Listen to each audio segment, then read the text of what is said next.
Olá, muito boa tarde. A Igreja Católica está a iniciar um tempo litúrgico que tem no horizonte a celebração da Páscoa daqui a 40 dias. O significado deste tempo e as leituras da Bíblia que são propostas para as missas do primeiro domingo da Quaresma merecerão agora a análise dos convidados do programa Eclésia, o Padre Armindo Vaz, professor de Sagrada Escritura da Universidade Católica Portuguesa, e Frei José Nunes, professor de Teologia na mesma universidade. Boa tarde, obrigado por estarem neste programa. Antes de entrarmos na análise aos textos, pedi-lhe, Frei José Nunes, uma apresentação deste tempo da Quaresma. Que identidade tem, que propostas a Igreja faz para estes 40 dias, não é? Muito bem. Bem, sobre a questão de serem 40 dias, isso depois deixamos para o Padre Armindo, que... enfim, esses 40 dias têm uma raiz bíblica, têm uma fundamentação bíblica muito grande. Que o explicará, sim. Exatamente. A Quaresma é a preparação para a Páscoa. A Páscoa é a grande festa dos cristãos. Às vezes não parece, às vezes parece que é mais o Natal ou outra, mas a grande festa dos cristãos é a Páscoa. Aliás, depois da morte e ressurreição de Jesus, os cristãos desde sempre celebraram a Páscoa. A começar pela celebração dominical. Cada domingo é a celebração da Páscoa do Senhor. Em cada domingo, na missa, faz-se a celebração da morte e ressurreição. Portanto, a Páscoa. A Páscoa é a celebração da morte e ressurreição de Jesus. Portanto, logo no século I há essa preparação para a Páscoa e no século II nós já temos testemunho de que há, pelo menos em vários lugares da Igreja, das comunidades à volta do Mediterrâneo, já há um período de 2-3 dias de preparação para a grande festa da Páscoa. Porque a Páscoa, a partir do século II, já não é apenas a Páscoa dominical, de cada domingo, da missa de cada domingo. É mesmo uma festa anual. E que fica sempre perto desse equinócio da primavera, não é? Bom, é o primeiro domingo a seguir à lua cheia, depois do equinócio da primavera, não é? Bem, por isso é que é móvel. Ora bem, a Páscoa sempre teve uma significação de conversão, de mudança de vida, de entrar numa certa morte para nascer para uma vida nova. São Paulo explica isso muito bem, quer dizer, assim como Cristo morreu e ressuscitou, nós também, ao longo da nossa vida, temos que morrer para muita coisa e ressuscitar para muita coisa. Temos que morrer para o que é pecado e temos que nascer para a vida evangélica, a vida boa, a vida santa, a vida como Deus quer. E, portanto, é também por causa disso que quase desde o início do cristianismo, a Quaresma é um tempo especialmente dedicado aos catecúmenos, quer dizer, àqueles adultos que se preparavam para o batismo. O batismo era na vigília pascal. São Paulo mesmo faz essa identificação na carta aos Romanos. Assim como Cristo morreu e ressuscitou, nós no batismo morremos, vamos para debaixo d'água, e depois saímos da água, ressuscitamos para uma vida nova, voltamos a respirar. Então, desde sempre que na vigília pascal, na Páscoa, é o batismo dos catecúmenos. E a Quaresma tornou-se uma preparação, um deixar a vida pagã, um morrer para os aspectos da vida pagã, para nascer para a vida cristã, que era com o batismo. Nós hoje vivemos numa sociedade, numa cultura, nós próprios, nós os três que aqui estamos, e em Portugal é a maioria das pessoas, em que somos batizados em pequenos, em bebés. Mas toda a nossa vida está marcada por este ritmo da Quaresma, quer dizer, toda a nossa vida é um processo de conversão, é ir morrendo para o que não é evangélico em nós, para o que não é santo em nós, para nascermos para a vida nova, assim como Cristo morreu e ressuscitou. E a tal raiz bíblica, então, deste tempo, Padre Armindo Vaz, onde é que referências encontramos a estes 40 dias de preparação? Essa raiz está declaradamente neste texto que vamos ler, no texto do Evangelho em Mateus, onde se diz que Jesus jejuou 40 dias e 40 noites. 40 dias e 40 noites. Em latim, 40 diz quadragésima e, portanto, quaresma, a palavra quaresma vem daí dos 40 dias. Claro que estes 40 dias e 40 noites que aparecem aqui referidos no Evangelho são simbólicos. Têm uma grande força simbólica, aparecendo esta expressão ao longo de toda a revelação bíblica, sobretudo a partir da experiência do êxodo por parte do povo de Israel. Fala-se de 40 dias e 40 noites em que Moisés esteve junto de Deus no alto do Monte Sinai a ouvir a Deus em oração para captar a sua lei e assim a poder transmitir ao povo de Israel. Assim, estes 40 dias e 40 noites têm a ver com o Êxodo. Tem a ver também na medida em que o próprio Elias faz um êxodo, ao contrário, desde o norte de Israel até lá abaixo ao Monte Sinai, chamado Monte Horeb. Fala-se também de 40 dias e 40 noites. Além disso, o êxodo do povo de Israel, é dito na Bíblia, durou 40 anos, que é um tempo simbólico de uma geração. Portanto, estes 40 dias e 40 noites em que Jesus aparece aqui a jejuar são realmente dias simbólicos de um tempo completo, 40, um tempo completo e perfeito em que o ser humano se sente tentado pelas suas tendências e limitações e para a partir daí ele poder vencê-las e saltar para Deus. Já analisemos, já retomaremos esse texto do Evangelho. Fixemos-nos agora no texto da primeira leitura do livro do Gênesis, no capítulo 2, onde se relata a criação do homem. Uma análise de um texto que está também aqui muito analisado neste livro do Padre Armindo Vaz, o sentido último da vida projetado nas origens. Uma investigação académica que a desenvolveu. A partir também daí, este texto, que sentido devemos dar, de facto, a este texto do livro do Gênesis, Padre Armindo Vaz? Ele geralmente é conhecido como História de Adão e Eva, mas na realidade não é História de Adão e Eva, nem, como se costuma chamar também, História do Paraíso. Não é História de Adão e Eva porque o texto não fala de Adão e Eva, o texto fala de um homem e de uma mulher. Isto é, fala de uma forma simbólica de todos os homens e de todas as mulheres representados neste casal primordial, que é um casal simbólico, podíamos chamá-lo, em rigor, um casal mítico, isto é um casal que está em construção ao longo de toda esta narração, que é longa, são 2 capítulos, o capítulo 2 e o capítulo 3 do livro de Gênesis. Ora bem, costuma-se ver aqui a criação de Adão e Eva, por parte de Deus, de uma forma pontual, e que logo a seguir, então, Adão e Eva teriam cometido o pecado, ou o pecado original, como se costuma referir. Na realidade, essa é uma falácia genética, porque o texto não fala da criação do ser humano, homem e mulher, assim, no momento pontual. Fala da criação do ser humano num processo, que é um processo de criação que dura ao longo de toda a narração. Toda a narração, este relato das origens, é o relato de criação. Ora bem...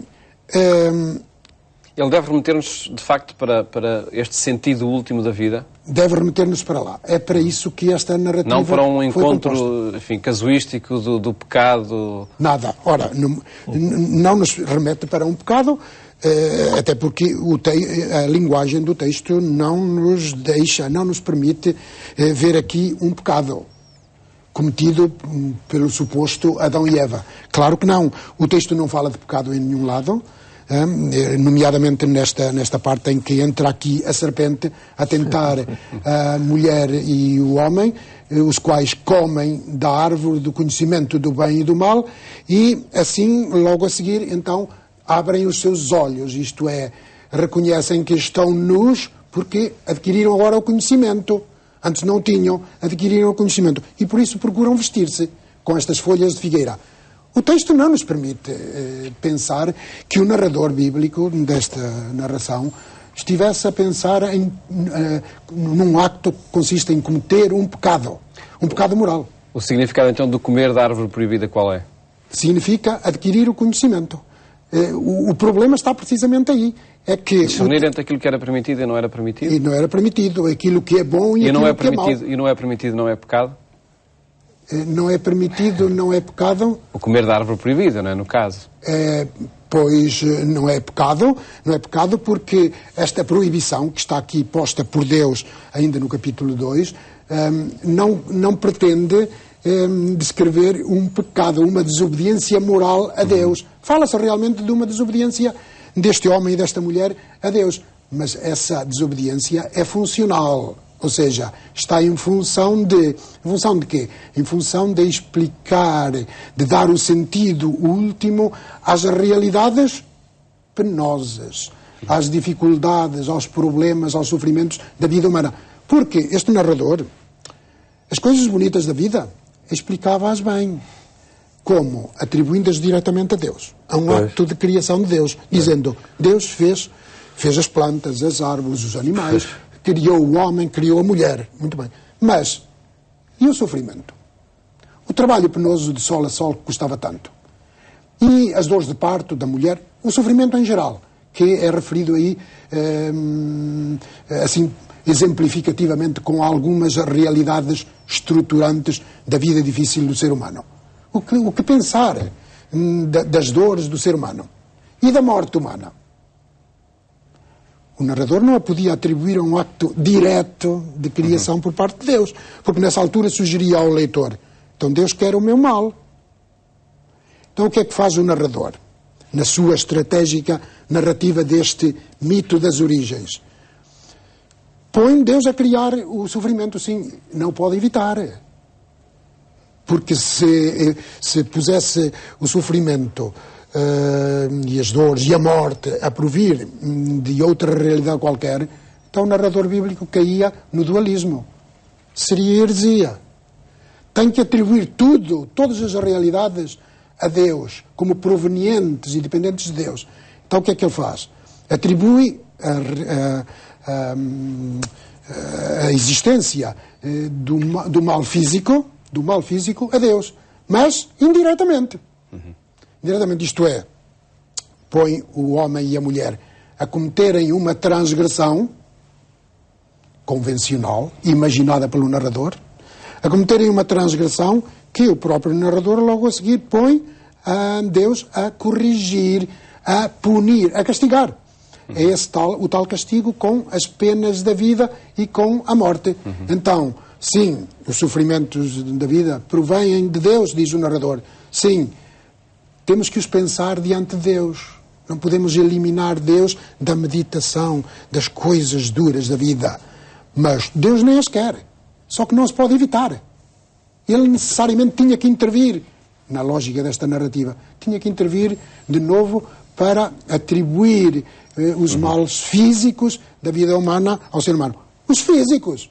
Porque o mal moral, o narrador não podia atribuir a Deus. O mal moral, ou seja, o pecado. Porquê? Porque se eu atribuísse a Deus, lá estava, de novo caía no dualismo. No dualismo. Alguém dirá assim, mas o pecado não teria sido cometido por Deus, seria cometido por os chamados Adão e Eva. E eu digo, mas é que esse homem e essa mulher estão a ser criados por Deus. E só Deus é o responsável pelo processo de criação em curso. Portanto, o homem e a mulher, se cometessem um mal moral, aí nas origens, enquanto estão a ser criados, eles tornavam-se princípio absoluto de ser. Tornavam-se princípio de ser. Ou seja, haveria então dois princípios de ser. Um que seria Deus, princípio do ser das coisas boas, e outro princípio de ser mal. É o dualismo, a heresia que a Igreja tantas vezes condenou. Poucos minutos para, enfim, uma análise que está aqui neste livro e, enfim, e que tantos debates foi motivando ao longo da história. A sua análise, exato, é que é atualíssimo. Este texto é atualíssimo. Muito. Fala das origens, mas é como o Padre Armindo dizia. É um mito das origens. Isto é uma literatura, como uma fábula, em que aparecem as fábulas de La Fontaine, tinham tartarugas, lebres, não sei o quê. Este tem serpentes e tem dois seres humanos. Isto é uma história literária que foi criada para responder a preocupações vitais dos homens e mulheres de todos os tempos. Este texto podia ter sido escrito no ano 5.000 a.C., 2.000 a.C., 500 a.C., 1000 depois de Cristo, ou no ano 2014 depois de Cristo. Nem se sabe em que ano Nem se sabe exatamente. Quer dizer, porque isto é um problema de todos os tempos. E para além de tudo aquilo que o Padre Armindo disse, e que é realmente um especialista, e já foi meu professor sobre estas coisas, eu sempre gostei de ouvir, não é mesmo? E de ler, enfim. Dizer também talvez isto, quer dizer, por outras palavras, a pergunta que nós nos fazemos muitas vezes é esta: porquê é que há tanta contradição no mundo, na vida? Porquê é que há tanto mal? Porquê é que há guerras? Porquê é que há fomes? Porquê é que há injustiças? Porquê é que há mortes? Porquê é que as pessoas se matam umas às outras? Porquê é que... E então temos aqui uma certa resposta. A serpente disse à mulher, isto é fábula, não é? As serpentes não falam. A serpente disse à mulher, podem comer à vontade, porque Deus sabe que no dia em que vocês comerdes, abrir-se-ão os olhos e sereis como deuses. Ora, aqui é que está, acho eu, o ponto da questão. Quer dizer, o princípio de ser que falava o Padre Armindo. Quando o ser humano se quer armar em Deus, quando o ser humano quer ser ele a decidir da vida e da morte, ou do que é bem e do que é mau, o caldo está entornado, como diz o povo. Porquê? Porque o ser humano de facto não é Deus. E se entra numa arbitrariedade de ser ele a decidir, isso dá problema, isso dá confusão. Porque eu, a partir daí, fico sem critérios. Eu posso começar a dizer assim, olha, aquele tipo chateou-me, apetece-me dar-lhe um tiro, pimbas. Eu posso decidir da vida e da morte, eu posso matar. Eu gostava de ter aquela casa, vou roubar. Quer dizer, se somos nós a decidir, sem mais, sobre o que é bem e o que é mau, sobre se podemos matar ou não, aí vai começar a haver problema. E, portanto, este texto é uma tentativa de chamar a atenção para que nós devemos saber que somos seres humanos, que somos criaturas, que estamos num mundo criado, que somos acompanhados por Deus e até a vontade de Deus é que isto fosse um paraíso, digamos assim, mas nós temos que concorrer para essa ordem normal das coisas e com a vontade de Deus. Não é fazendo-nos nós Deus e cada um decidir à maneira que quiser, sem critérios, não é? Quer dizer, bom, mais uma chega, vá. Sim. Acredito que o texto do Evangelho também está em sintonia com o querer ser como Deus, não é? São as tentações de Jesus. Nós, infelizmente, já não temos tempo para lá ir, já fizemos uma referência. Propunha, Padre Armindo Vasco, que passássemos de imediato à segunda leitura do Apóstolo São Paulo aos Romanos, porque creio também que se liga muito com o texto da primeira, não é? Do livro do Gênesis. Do livro do Gênesis, exatamente. E de perceber, de facto, quem é o culpado de tudo o que há mal e quem é que é o causador de tudo o que há bom. De que forma é que se equaciona esse problema aqui nesta epístola de São Paulo aos Romanos? Este é um grande texto de São Paulo, para mim é das coisas mais sublimes que Paulo escreveu. Agora, geralmente pensa-se que aqui Paulo expõe a doutrina do pecado original. Na realidade, este não é um texto de teologia dogmática. E nele, Paulo não explica a doutrina dogmática do pecado original. Aqui, Paulo expõe a mensagem de uma história de salvação. Isto é teologia da salvação. E para isso ele faz, então, uma meditação espiritual sobre a história da salvação em geral. Ele diz aqui, logo no princípio deste texto, assim como por um só homem entrou o pecado no mundo e pelo pecado a morte, assim também a morte atingiu todos os homens, porque todos pecaram. Geralmente vê-se aqui Paulo a referir-se a Gênesis 2 e 3, e isso é verdade, ele refere-se claramente a Gênesis 2 e 3, mas pensa-se que ele está a interpretar a significação original do texto do Gênesis e a sugerir que aquele Adam, em hebraico homem, que aquele Adam foi aquele que introduziu no mundo o pecado e, pelo pecado, a morte. Ora, Paulo não quer significar isso.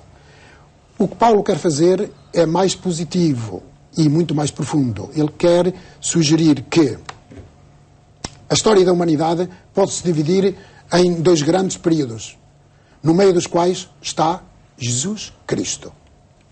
Ele que é o meio da história. o meio da história humana. E há um antes e há um depois.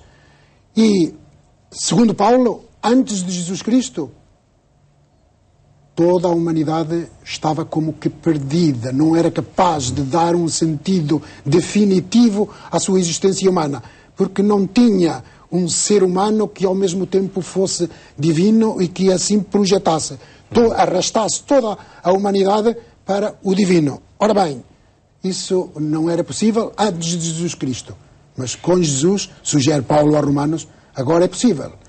Vós, Romanos, estáis spe salvi, que foi a expressão que deu título à carta encíclica de Bento XVI sobre a esperança. Vós estáis salvos na esperança, isto é, estáis salvos realmente, e já fostes salvos. Como? Por um acto de amor, pela morte e ressurreição de Jesus. Estáis salvos, estamos salvos. Basta agora aderirmos pela fé a esse acto de amor por parte de Jesus. Então, Paulo não quer sublinhar um pecado de Adão e Eva. Paulo o que quer é sublinhar que nós estamos salvos e estamos libertados daquele pecado que todos cometemos e todos cometíamos. E então, esses todos está representado, simbolizado nesse Adão primordial. Frase-nos muito brevemente. Breve. Duas coisas. A oposição entre Adão e Cristo aparece nesta leitura, não é? Adão como representando a humanidade que quer decidir por si. Cristo, aquele que foi obediente até à morte à vontade de Deus, não é? Portanto, sejamos obedientes ao Evangelho, à perspectiva de Deus para o mundo. Segunda coisa, também muito rápida. Onde abunda o pecado, superabunda a graça. O mundo está cheio de pecado, nós somos muito pecadores. Mas mais importante que tudo isso é a bondade imensa, o poder imenso de Deus, a graça de Deus, que está no mundo e que também está em nós. Ela vence sobre o pecado.